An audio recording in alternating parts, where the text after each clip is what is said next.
Imagine this. Just imagine for a moment. The day of judgment has begun. The earth is shaking. The sky is torn open. And then hell is brought forward.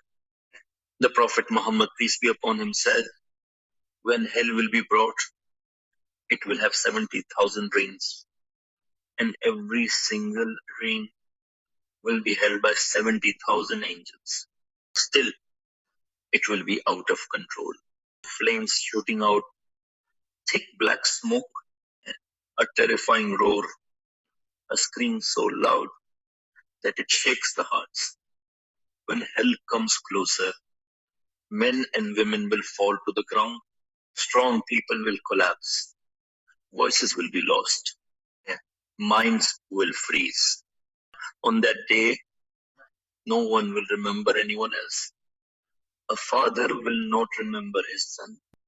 A mother will forget her child. A brother will ignore his brother. A husband will not look at his wife. Every soul will be crying only one thing. Myself, myself, save me. Prophet Ibrahim, peace be upon him, will say, myself. Prophet Isa, peace be upon him, will say, myself. Maryam, peace be upon her, will say, myself. Even the greatest people will be afraid for themselves.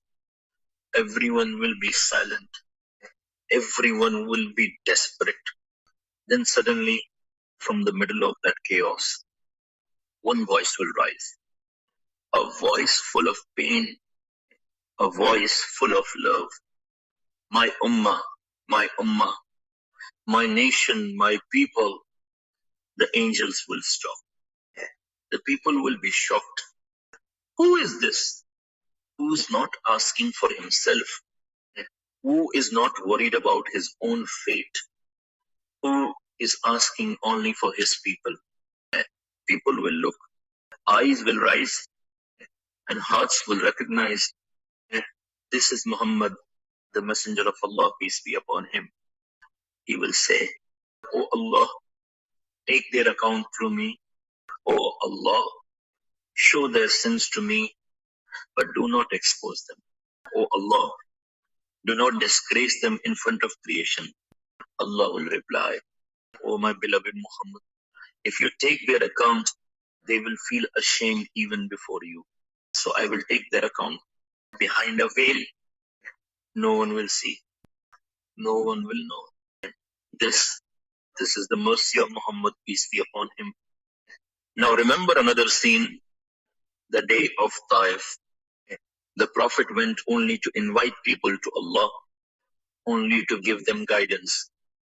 What did he get in return? Stones. Children were told to throw stones. People stood on both sides of the road. Stones hit his body. Stones hit his face. Stones hit his legs. So much blood that it filled his shoes. He kept walking.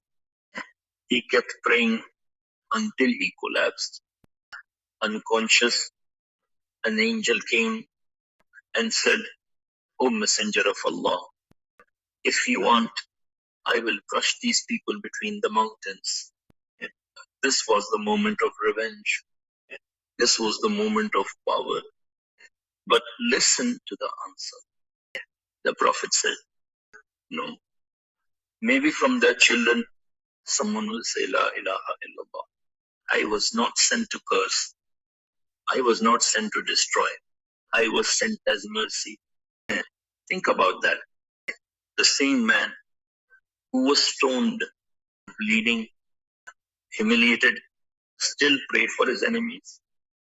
And now, look at us. We stop greeting each other. We fight over small differences.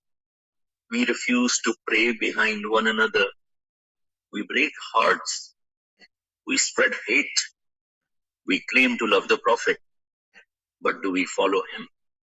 He forgave those who tried to kill him. He prayed for those who hurt him.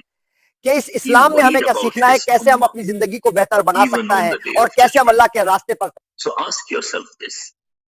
If Muhammad, peace be upon him, calls us my ummah that day, will we be worthy of it?